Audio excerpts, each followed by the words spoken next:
Hey guys, like, comment, subscribe. We're back again with some NBA content.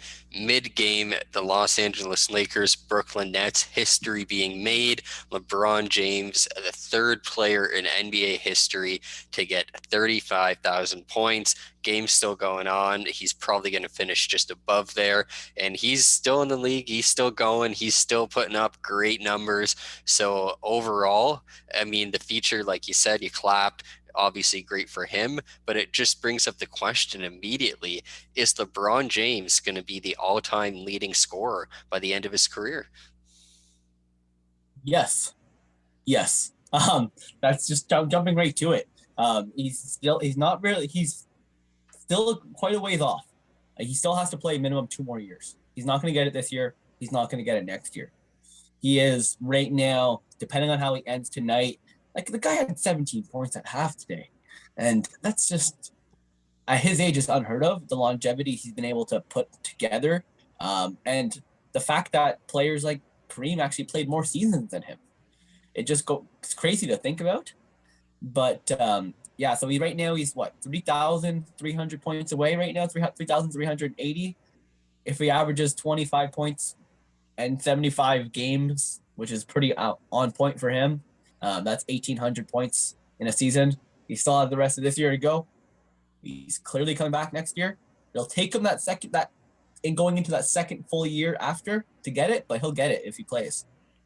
Yeah, and even like taking a quick look here at Michael Jordan, like his last 2 years, 23 points and 20 points. And that was in his down years too. So even if LeBron, let's say he plays 3, 4 more years and he has a couple years where it's 20, 23 points, he's going to pass it. Like realistically, this guy's probably going to get to 40,000, probably going to be the first guy to do that just because he's probably going to play 4 to 5 more years. Like he said, he wanted to play for Bron. At least we're going to get 3 full more LeBron James years at very minimum. So he's going to come very close to 40, I would say.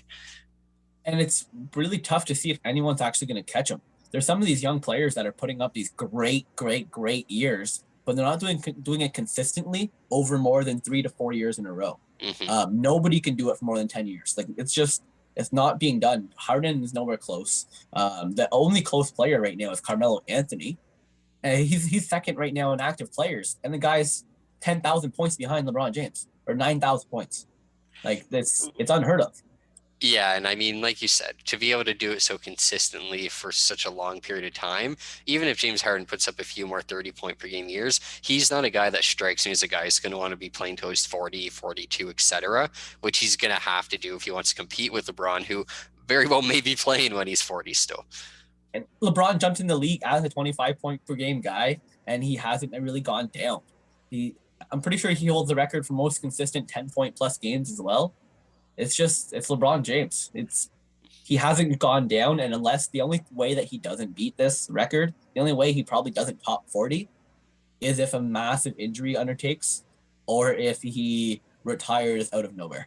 And Yeah, we don't see any signs of that. I and don't at least. and why would he? Like when the conversation's always Michael versus LeBron, and he's not only winning titles, but now he has the chance where I feel like so many people coming up because you think Michael Jordan's the greatest, and in every other sport, the greatest is typically the record holder. When you ask a kid, for example, who probably has the most points, they say Michael Jordan. So realistically, if they say LeBron James and he actually does, you're going to be right that the greatest player of all time actually has the most points. Not creating that argument by any means with anyone in the comments, but just saying in general that if like that record should belong to MJ or LeBron if those are declared the two unanimous greatest players of all time, I think. And it goes to show how much that record's worth something. And we people don't respect Kareem's record enough, and the fact that it stood this long, it's been there for 35, 40 years, guys. Like All with since the he retired playing. all Oh, like basically with the jump hook. I mean, like Josh Powell said in our interview with him, check it out if you haven't. But it's unheard of that, and nobody matched it. Nobody matched it for such a long time. Karl Malone played till he was what 42, and when he was 41, whenever he won that last championship with the Lakers, it's crazy.